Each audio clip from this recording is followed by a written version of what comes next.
Olá, eu sou a irmã Terezinha Tomás e da Congregação das Irmãs dos Santos Anjos.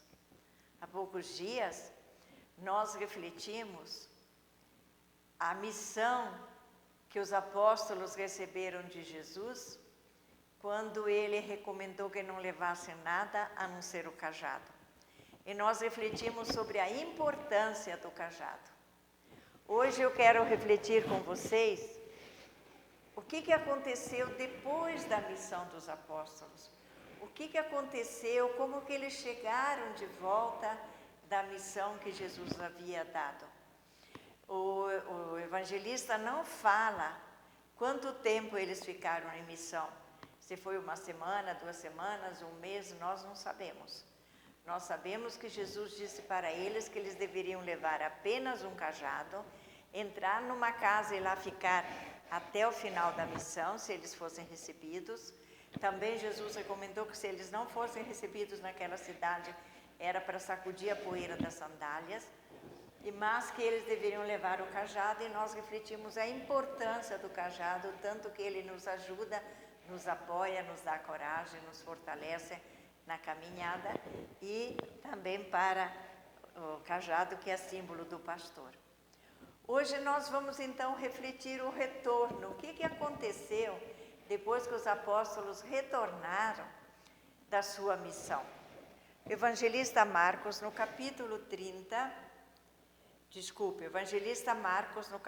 6, versículos 30 a 34, ele nos conta assim: Naquele tempo, os apóstolos reuniram-se com Jesus e contaram tudo o que haviam feito e ensinado. Ele lhes disse: Vinde sozinhos para um lugar deserto e descansai. Descansai um pouco. Havia de fato tanta gente chegando e saindo que não tinham tempo nem para comer. Então foram sozinhos, de barco, para um lugar deserto e afastado. Muitos os viram partir e reconheceram que eram eles. Saindo de todas as cidades, correram a pé e chegaram lá antes deles. Ao desembarcar, Jesus viu uma numerosa multidão e teve compaixão, porque eram como ovelhas sem pastor. E começou então a ensinar-lhes muitas coisas. Jesus teve uma delicadeza encantadora com os apóstolos. Ele teve um cuidado, de uma ternura enorme, como o bom pastor deve ter. Quando os apóstolos chegaram, eufóricos, alegres, contando para Jesus tudo o que eles tinham feito: Jesus, em teu nome nós expulsamos demônios. Jesus, em teu nome nós curamos os doentes. Jesus, em teu nome nós restabelecemos a paz. Jesus, em teu nome nós fizemos o bem. Jesus, em teu nome nós ensinamos a rezar, a orar ao Pai.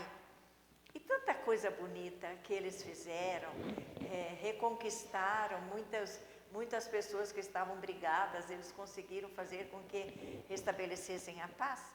E Jesus, vendo a alegria deles, mas também o cansaço deles, ele disse assim: tá, vamos sozinho para um lugar deserto e vamos lá descansar um pouco. Aí lá vocês vão me contar tudo o que vocês fizeram. Na realidade, nós não sabemos quantos dias os apóstolos ficaram em missão. A missão não é de um dia, às vezes mas é muito difícil, ela tem normalmente vários dias. Nós não sabemos se ficaram uma semana, 10 dias, 20 dias, 30, nós não sabemos.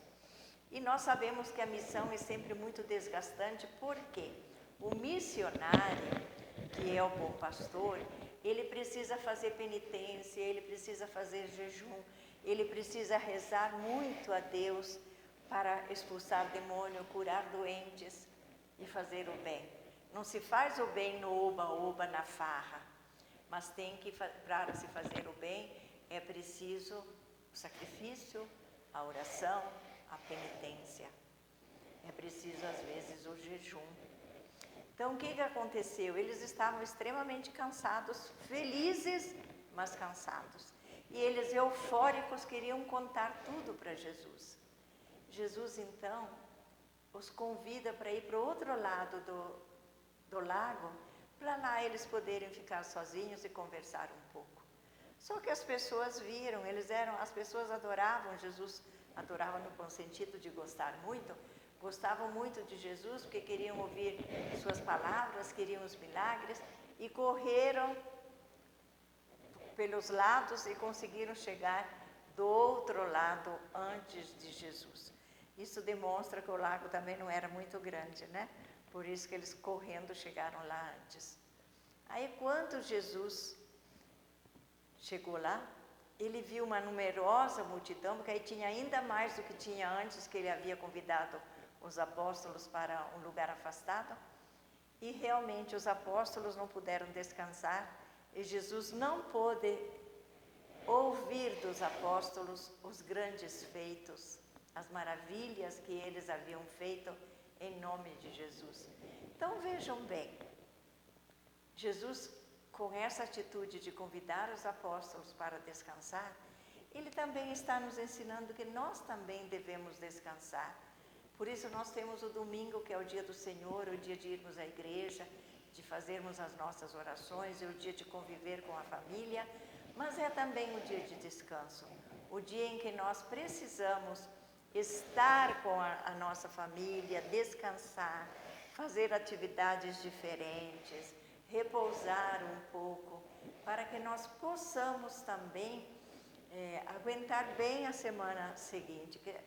Nós estamos vivendo um tempo extremamente desgastante, um tempo extremamente de muitas doenças emocionais, psicológicas, mentais e físicas também, mas principalmente doenças emocionais. Por que isso? Porque já vínhamos num estresse muito grande e com a pandemia as pessoas acabaram se estressando ainda mais, porque é muito difícil viver um período de pandemia, o medo que nos assola, o medo que faz com que nós não podemos abraçar as pessoas, não podemos dar as mãos na rua. Quando nós pensávamos, agora eu acho que a pandemia já foi embora, vem de outra maneira e continua contaminando, continua matando pessoas, apesar das vacinas. É claro que a vacina está ajudando muito. Mas então Jesus quer nos ensinar que nós precisamos também descansar, que nós também temos que arrumar um jeito de descansar. Para descansar não é preciso viajar. Na nossa casa nós podemos descansar sendo criativos, repousando um pouco, vendo um bom filme, fazendo uma oração em família. A oração nos faz descansar muito. Ela é muito propícia para nós restabelecermos a nossa sintonia com Deus e vivermos bem. Então, que você possa, imitando Jesus, convidar a sua família para descansar um pouco, nem que seja almoçar na varanda, é uma maneira de descansar, é diferente. Então, que você tenha um tempo propício, que você consiga se dar esse tempo, essas horas, esses minutos para você descansar. E que você receba o abraço e o carinho de Deus, de toda a preocupação para com você.